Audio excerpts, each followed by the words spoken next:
1 dividido por 21,1 mais 1 dividido por 23, certo? Esse cara aqui é zero, mais essa divisão vai ser aproximadamente 0,04, mais essa divisão que vai ser aproximadamente 0,04.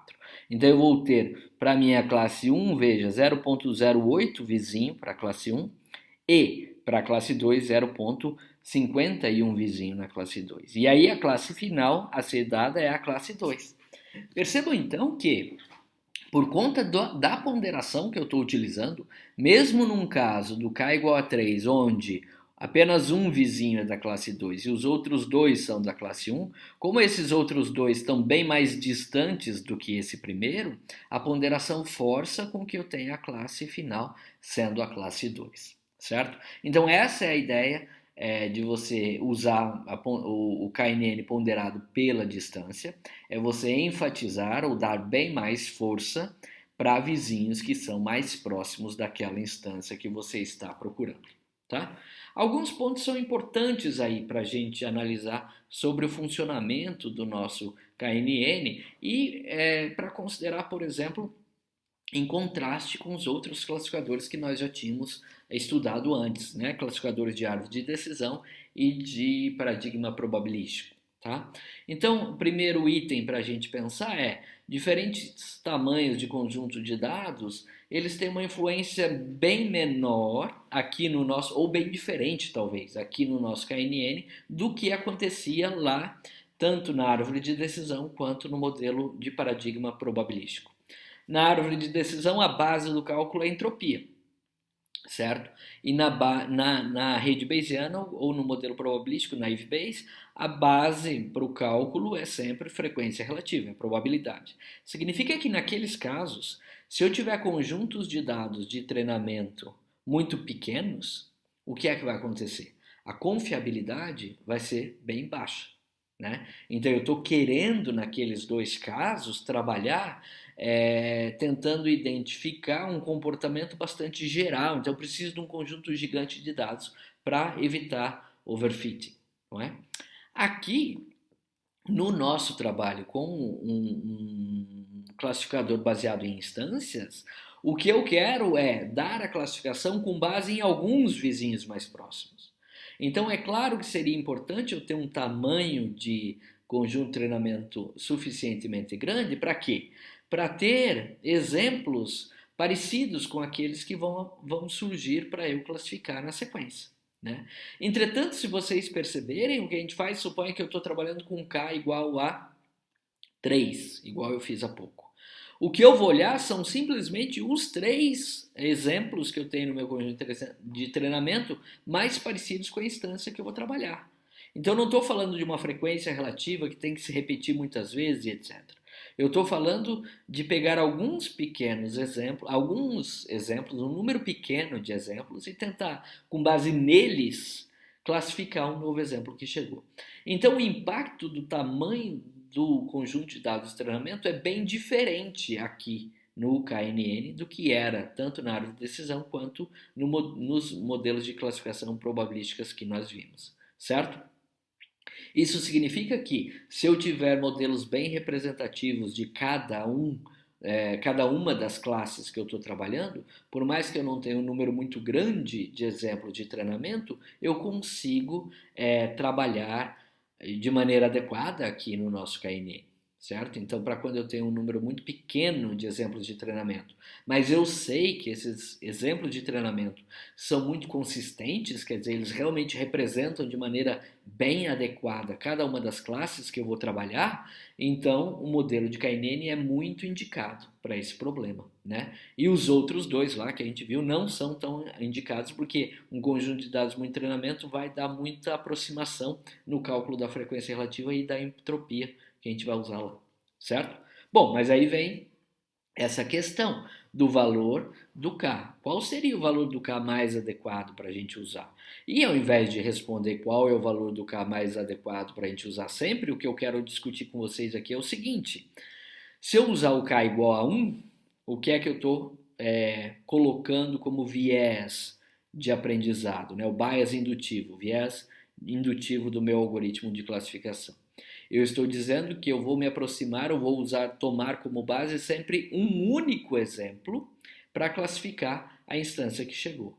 Isso significa que se você tem um outlier, quer dizer, se você tem um dado lá que foi gerado com ruído, ou é um erro, ou é um exemplo que raramente acontece, certo?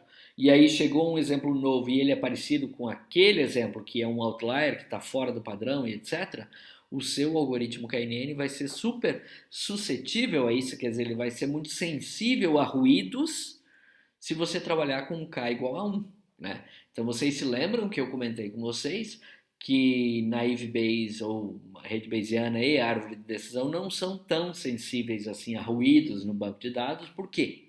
Porque ele não considera um exemplo de treinamento. Ele olha o geral, né? Coisas mais no geral, assim como se a gente dissesse algo parecido com média, aquilo que mais acontece, né?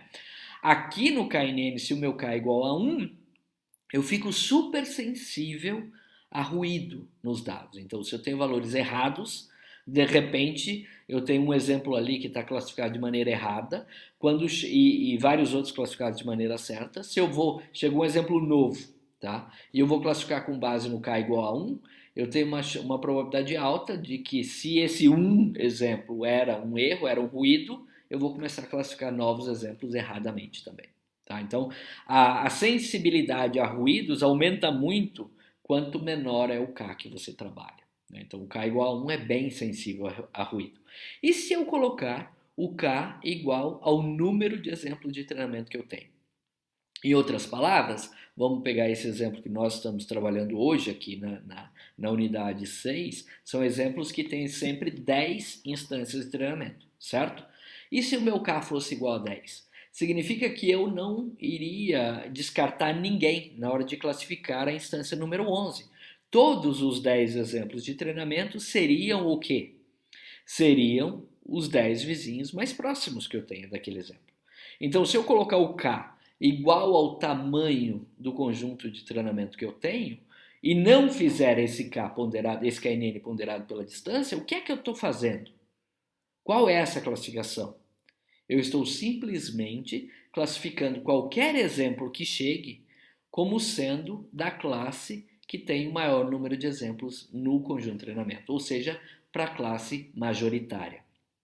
Então, se eu tenho um conjunto de treinamentos com 10 exemplos, sendo que 6 são de uma classe e 4 são de outra classe, certo? Para um problema binário, e eu usar o meu K igual a 10 para esses 10 conjuntos de treinamento, significa que não importa qual exemplo chegue para eu classificar, eu vou sempre classificar pela classe majoritária, aquela classe que tem 6 exemplos. E nunca vou classificar para outra classe que tenha 4 exemplos, certo? Então esses são os dois extremos do K. O K igual a 1, super sensível ao ruído, e o K igual à totalidade dos exemplos de treinamento que eu tenho, e aí o meu algoritmo KNN deixa de ser um KNN, deixa de ser, na verdade, esse cálculo todo de aproximação pela distância, e ele passa a ser simplesmente a escolha da classe majoritária. Tá bom? É claro que quando eu pondero pela distância, então eu minimizo esse impacto da escolha pela classe majoritária. Tá? E aí eu normalmente tenho que escolher um valor intermediário entre esses, não vou escolher normalmente nem o 1 não é o mais indicado, pelo menos no geral, pode acontecer casos em que ele seja mais indicado, mas no geral talvez ele não seja sempre o mais indicado, e no geral também talvez não seja o mais indicado a gente escolher o K igual a todos os exemplos de treinamento que a gente tem, certo? Então, normalmente isso vai variar. Para ser bem sincero, na prática, o que o pessoal muito usa é testar valores pequenos de K. Então, testar valores com K igual a 3, 5, 7, 10, tá? Coisas assim o pessoal usa bastante, tá bom? Bom, a escala e o tipo de atributos é bem importante, eu comentei isso com vocês. A escala, porque se eu não normalizar variáveis que têm um número muito grande de valores possíveis podem dominar o processo. E o tipo de atributo, porque se eu tenho atributo nominal ou ordinal e etc., vale a nossa discussão nos slides anteriores. Tá? A validação cruzada é sempre bem interessante de ser feita quando você está trabalhando com esse método, assim como acontecia anteriormente. E o número 5 aqui Eu vou pular e só falar, se a validação cruzada é importante, é sempre importante olhar a matriz de confusão também, porque nem sempre só os dados da precisão na classificação vão te contar tudo sobre o resultado da classificação, tá? Bom, e o item 5, que são as classes balanceadas, aqui eu quero chamar a atenção de vocês. Se eu escolher o meu tamanho do K, eu acabei de comentar isso com vocês, que é igual ao número de exemplos de treinamento que nós temos, então um conjunto de treinamento com classes desbalanceadas vai ter impacto direto na classificação. Entretanto, se o meu K é um número pequeno, do tipo 3 ou 5, não muda muito. Se eu tenho 100 exemplos de treinamento no conjunto de treinamento, e desses 100 eu tenho 70% que é de uma classe e 30% que é de outra. O impacto não é direto na classificação se eu vou usar só 3 exemplos vizinhos mais próximos para classificar. Então, uma coisa é que quando o meu K é pequeno, eu, na verdade, então fico um pouco mais suscetível a ruído, nós comentamos isso lá, quando um K igual a 1, por exemplo, tá? Mas o meu K pequeno igual a 3, 5, por exemplo, ele fica bem mais robusto, quer dizer, ele não sente tanto, ele não é tão sensível a problemas que tenham classes desbalanceadas. E nós vimos que, por exemplo, a árvore de decisão é sensível a isso, Naive Bayes também é sensível a isso, tá? E aqui o KNN não é tão sensível quando o meu K é um valor menor, tipo 3, 5, 7, certo? Então essas são as características que nós precisamos ver do método dos vizinhos mais próximos, os vizinhos mais próximos. E agora a gente vai dar uma olhadinha então em alguma execuçãozinha rápida sobre a utilização do ECA para esse tipo de algoritmo.